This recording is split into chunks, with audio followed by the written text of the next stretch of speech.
Serious violence, student indiscipline, no regard for authority, students peddling drugs and smuggling guns and ammunition into the school compound. According to tutor in an interview with I-95.5 FM, this has been the reality at the Chaguanas North Secondary for over a year. Mr. Sinanan attributes part of the problem to two rival gangs in the area with which students are involved. He says Friday's situation where Defense Force personnel had to be called in after a foil plot in which gang members are said to have acquired school uniforms in a plan to kill a teacher and students came on the heels of a violent attack involving two students on Monday. Mr. Sinanan says the police have not been properly treating with the issue. I was very, very surprised when the school principal and the teachers were telling me that the assistance that they are seeking and the cooperation and support they are seeking from the Chaguanas police is not forthcoming for whatever very good reason. He says the problem is further exacerbated by the lack of security personnel on the school compound, a facet of a decision taken by the former People's Partnership government to reduce the number of security guards in schools across the country. Chaguanas North Secondary, their security complement was reduced by half, by 50%. So right now they have what we call 1 by 3. That is 1 corporal, 3 constables. But as one of the largest schools in the country with 800 plus students and more than 100 teachers, Mr. Sinanan says there are problems to patrol the compound, resulting in regular security breaches, such as intruders jumping the fence and unwanted paraphernalia coming onto the premises. He believes these problems are rooted in societal ills fostered by the very educational system, which he feels contributes to crime. He says the country is still operating from a colonial academic process meant to produce workers and not critical thinkers. According to the tutor head, the various examinations in which he says turn out more than a 50% fail rate help create a society which strays from equity. When you have students in such large numbers coming through your school system and being certified as failures, then you retard and you impede the capacity of the country for economic growth. All right? Of course, many of them become a burden to the state. You have to incarcerate them. He says there has to be an overhauling of the system. But so far, from the national education consultations which he's been attending, the last of which will take place at the Magdalena Grand Resort in Tobago on Monday, he says he has not seen or heard any out-of-the-box, earth-shattering ideas along these lines. Alicia Boucher, TV6 News.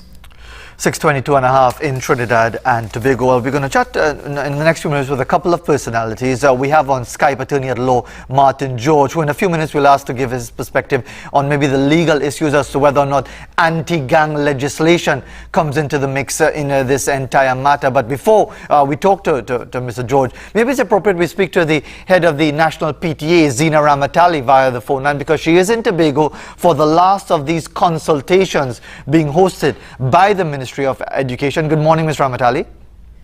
Good morning, Fazir, and to Trinidad and Tobago. Good morning to you. Ms. Ramatali, you would have heard a bit of a report that we just aired. You would have been involved in previous consultations. You would have had your input, and we all know your views very, very clearly in relation to the issues surrounding school violence.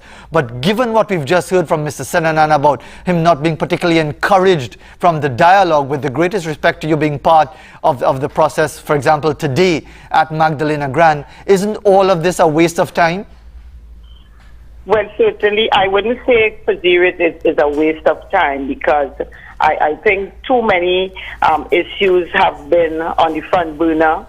At times, we tend to have a lot of talk shop, and I said that at the first consultation, that I hope that the discussions and the ideas, the suggestions coming out of this consultation actually would bear fruit, because, you know, we have been part of consultations in the past, and we have not seen the reviews and what came out of it.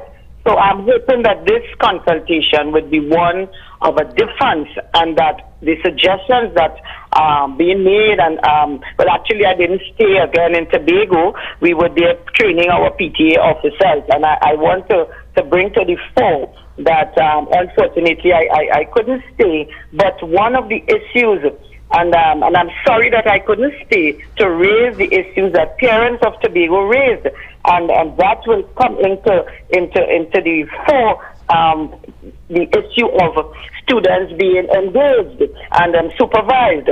And parents of some secondary schools in Tobago indicated that for the month, just for 1 month, children had 26 and 33 free periods. And we are saying that that is recipe for chaos. But dealing with this problem here in Chaguanas, we are calling for an audit of what is happening at that school. And not only that school, but all government schools that have similar problems of indiscipline and violence. We want an audit of all those government schools as to why this indiscipline and violence is taking place. One particular point that Mr. Sinanan raised, I think it was in the print media, is that the teachers were afraid to go to certain areas of the school. And we are saying as a parent-teacher association, that should not be so. Then something is wrong, because teachers are not supposed to be afraid to go to class, to whatever class or certain areas. I know that school is a very large school, and I have been to meetings at that school in the night time, and I mean, I myself was scared. So I agree with him that we need a full complement of security officers, but also we need the assessment of what is going on with the children. We want to know if they are engaged, if they are in classrooms, the attendance of teachers. Those are some things we want. We want to find out what kind of support is needed, right, for teachers. We need an assessment of the children. We would like to know if they are on drugs, if they are on alcohol, if they are bringing drugs in the school. We need to know something like that, and we cannot afford to continue when something like this. It is very sad, because we could have had, so many people lost their lives, teachers and students, innocent people. Indeed, Ms. Ramsdale, just hold the line for a moment, because I'm going to ask you to come back and just to tell me, what do you think? Have you seen or heard anything in the consultation so far that makes you feel it's going to be any different? But before we get to that, let's bring in Martin George, attorney at law, the gentleman who stopped me from watching morning television for about a month after I heard him talk about the issue with Orville London and his failure to release the details of the medical investigation just a few weeks ago. And it's staggering that these things continue to happen in Trinidad and Tobago. But Mr. George, in relation to the issues of gang violence and the existing legislation, can anything be done in the case of, for example, of the Chaguanas North Secondary to deal with it from a policing, national security manner in that area? Good morning, Fazir, and good morning to your viewers, and good morning, Mr. Ramtahali. Fazir, in relation to the existing legislation, you would recall that there are certain specific requirements that one must establish first and foremost before you can even charge someone with being a member of a gang. You have to establish that there is in existence this specific gang, and that there is some way of identifying the members to know who is a member. And the question, I think, would be the evidence to prove this. That may be the challenge there.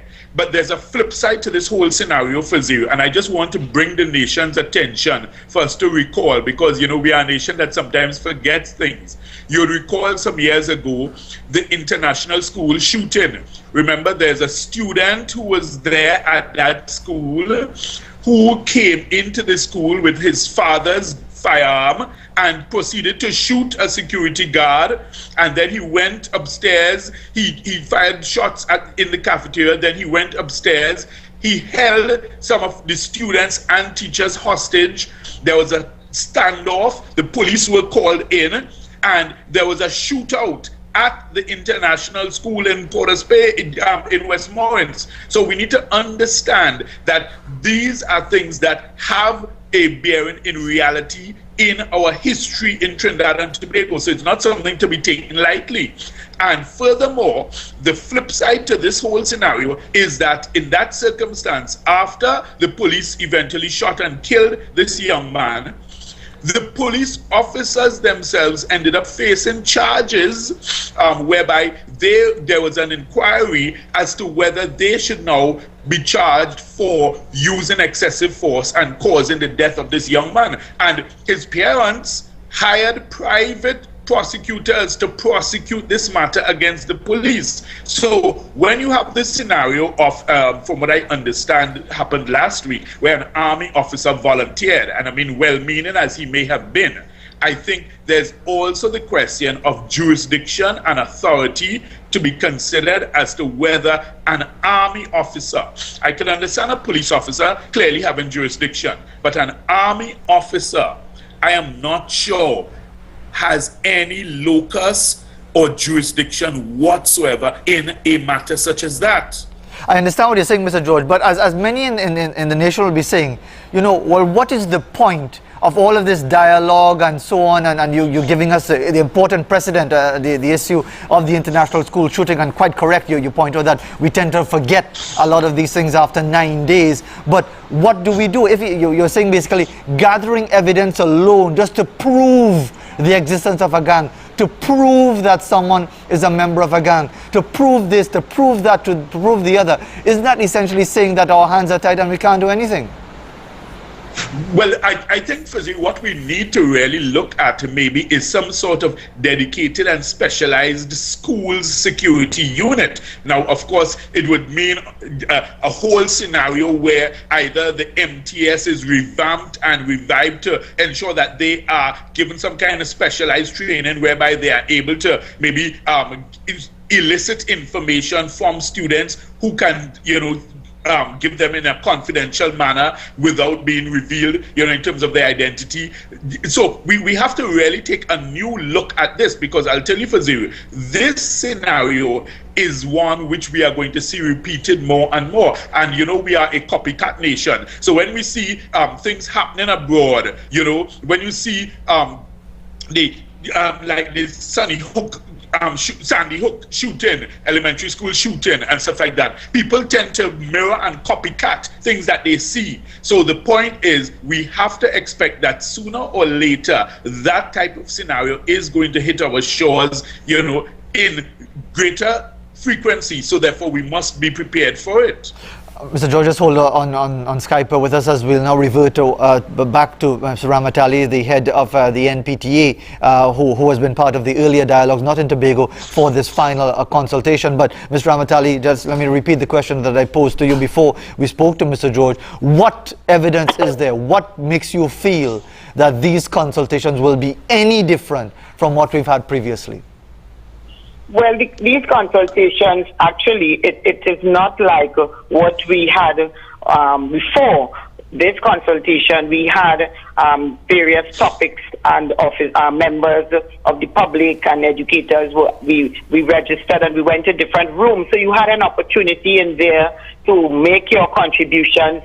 For about 5 minutes, nobody stopped you, and you had your rapporteurs and so writing. And I know all is going to be collated. And at the end of the day, as the major stakeholders in education, we would be able to say, yes, we agree with this recommendation, yes or no. So to me, and I'm being honest here, this dialogue that we had is much better than what we had in previous years, because it was more engaging. Now, I've only been to Port of Spain, and I sent an officer to San Fernando, and an officer is in Tobago, from Tobago's region. So after that, we are going to, as a national association, because we have already put together our written submissions that we are going to send to the Ministry of Education. Time wouldn't permit me, you know, to give some of what we have here, but certainly in discipline and violence is one.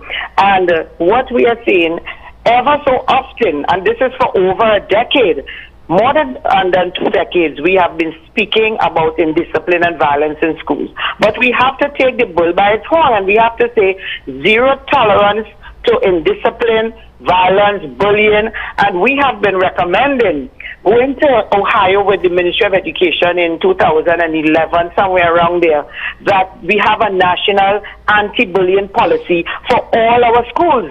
And we have the National Code of Conduct, which is supposed to be implemented and carried out. And somehow that code of conduct, I don't know where it is, and I'm hoping that it could be revised and we could also look at it. Now, if it is that the students are on the compound and they are not engaged, and I'm saying that again, because besides the security, the children have to be taught. And if they are not taught, and we are saying coming from primary school, the children should come with their an assessment through the cumulative record cards. What is the issues with these children? If they have behavior problems, how we could modify the problems, constant assessment of that, constant communication with the parent, including that we have, parents welcoming at the school, because many administrators, and I could say that here this morning once again, do not want PTAs in the schools. So we have to be more engaging, and as stakeholders, we have to come up with solutions that will fit everyone and that the children and the teachers could be comfortable with. Mr. Ramatali, thanks for your perspective. Let's bring in Martin George once again via Skype for a final point of view, Mr. George, in relation to what we are discussing. How hopeful are you that anything meaningful will come out of this? Be solutions based, and one of the things that I could definitely suggest and offer to the nation, as a director of Crime Stoppers, we have a dedicated youth Crime Stoppers program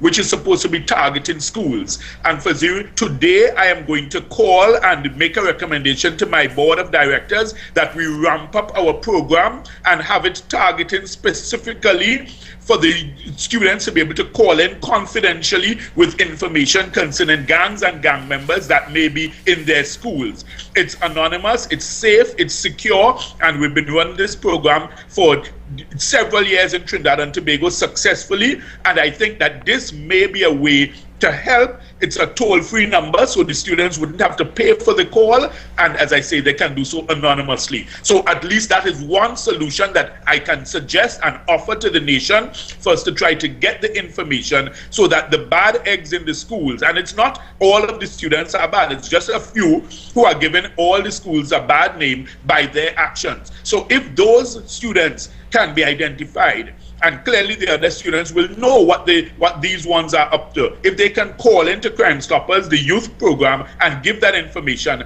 that way we can pass it on to the police officers, who may then be able to take proactive steps rather than simply knee-jerk reactions as we've seen in this case. Attorney at Law Martin George, thanks very much for taking the time to give us your perspective. And earlier, Zina Ramatali, the head of the National Parent-Teacher Association, and again on a Monday morning talking about road fatalities, talking about violence in schools, talking about indiscipline, talking about consultation.